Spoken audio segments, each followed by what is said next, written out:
Hi everybody, and welcome to WTF Hammer Underworlds. This video is going to be a warband balancing video for Season 1 warbands, looking specifically at Garrek's Reavers. I've linked my Garrek's Reavers review in the description below, so feel free to check that out before you watch this video. But just to summarize my conclusion, I concluded that Garrek's Reavers has solid movement, solid attack accuracy, and damage options, and they're also good at engaging and attacking enemies because of their high movement. Although they do have low survivability due to their low wounds and their terrible defense, but they're rewarded through objective cards and their Inspire mechanic, so when they die, it's not that big a deal. They have no special mechanics for holding objective tokens, however, which makes them a little bit less versatile than other warbands.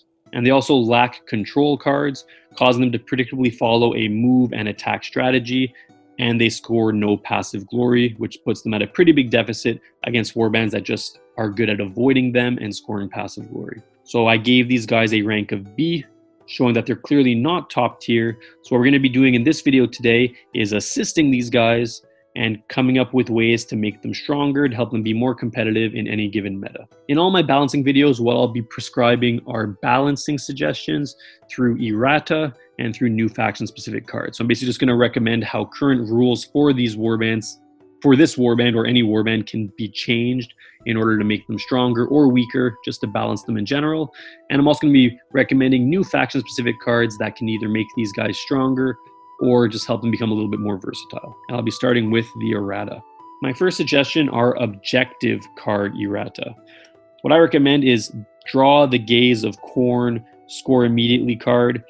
Normally it's worth 1 glory point. I'd recommend it be worth 2 glory points. So just to read this card for you to give you a refresher as to how this works.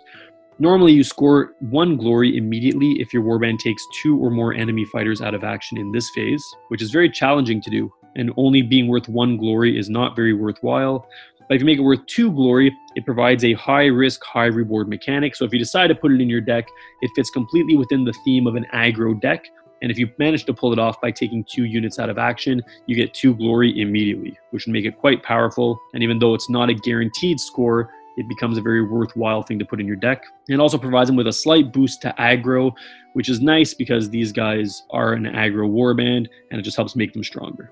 I'd also recommend that the objective card, There Is Only Slaughter, be worth 2 glory points as well. So normally you score 1 glory point in an end phase if no fighter is holding an objective. I mean, I think this is worth 2 glory because it's tricky. If you have a warband that's like Zarbag's Gits that are just scurrying and covering every objective, I mean, it's pretty challenging to get all of them off those objectives. So being worth 2 glory, I think, is good because it makes this warband a very anti-objective warband, which is cool. And it motivates Garrek's Reavers to take an anti-objective theme, which would be unique because there's no other warband that really has an anti-objective theme to it. And it's cool because it's just their goal to slaughter. It's not their goal to hold objectives, and they try to take away anybody's ability to hold objectives and to sort of put themselves in a comfortable situation. So that's actually all the errata suggestions I have for these guys. Just making both the objective card Draw the Gaze of Khorne and the objective card There Is Only Slaughter each be worth 2 glory points. I think that would give them a nice little boost. But the biggest boost for these guys would come from new faction-specific cards. And just to be clear as to how I recommend faction-specific cards be introduced, because it would obviously have to be an initiative taken by Games Workshop, we can just look at how deck building works in general. So normally in deck building, you need to have 12 objectives and 20 or more power cards. Garrek's Reavers have 10 objectives, they have 11 gambits, and they have 10 upgrades.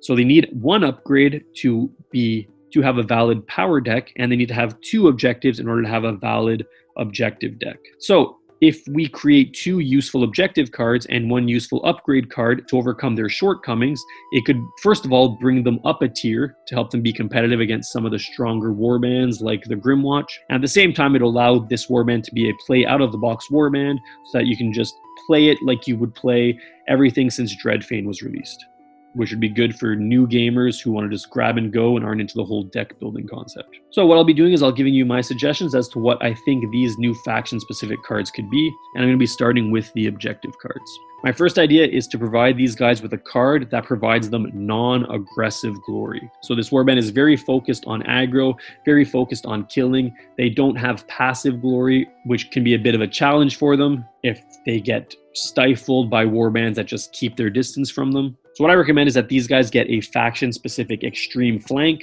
which you can call stalking from the borders or whatever. This is just my suggestion for a name. And I've reworded it also because the reason it got banned in the first place was because of the wording, was because it was confusing. So if this gets reworded to be a dual objective card, it could be phrased as follows.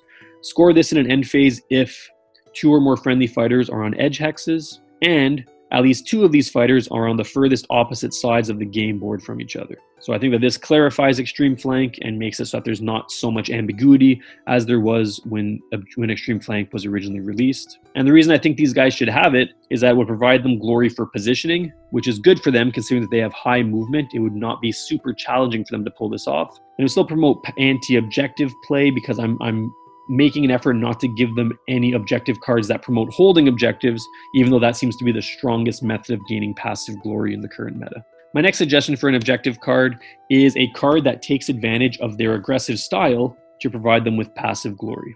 And I recommend a faction-specific calculated risk, but modified as described below in order to make it more aggressively oriented. And it can be called Reckless Abandon. So score this immediately if a friendly fighter makes a move action as part of a charge action on or through a lethal hex that damages them but does not take them out of action. So in other words, if ever they make a charge action on or through a lethal hex, which means they could finish their activation on a lethal hex and still score it, but it has to be through a charge action, which means you can't just run around in a circle, go through a lethal hex, and end up on an objective or on an edge hex somewhere. So my justification is that it allows Garrek's Reavers to score some easy glory while still maintaining an aggressive theme and also maintaining the theme that they don't really care about their well-being. And in fact, you even have a Garrek's Reaver unit on this card, so it's just perfect for them. My last suggestion for a faction-specific card would be an upgrade card, and then this would make this deck playable out of the box. And my recommendation is a card that helps fighters survive, but within the spirit of killing. So these guys have pretty low survivability, which is a struggle for them. And having them just get a card that helps keep them alive seems counter the whole spilling blood theme. So my suggestion, I think is a pretty cool one, would be an upgraded version of Rebound, which could be called Bloody Destiny. So in other words, you have to spend a glory point to equip it. So people would see that one of your units has a rebound on them. And if they risk attacking it, then the reaction gets triggered. And then there's that 33% chance or whatever that they end up taking their own shot back in their face. And my justification for this is that it's thematically appropriate since blood is spilled either way. It provides them a defensive bonus, and it also creates some cool in-game decision-making where maybe people will just take little pot shots at Garrek, for example, if he has this equipped, instead of risking that big shot. And it creates some interesting tactics that people can actually just use in-game. So it's a fun card when it's used as an upgrade. When it's used as a gambit, it's a pain in the ass because then you just get a surprise rebound in the face.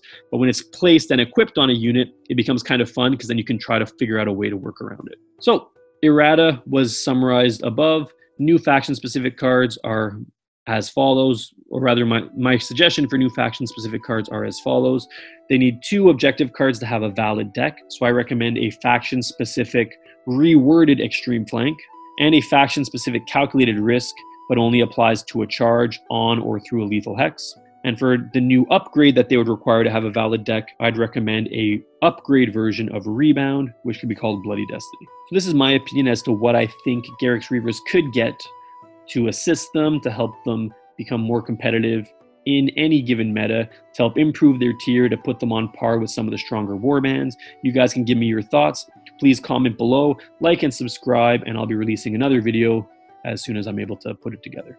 And the next warband we will be discussing is the Sepulchral Guard.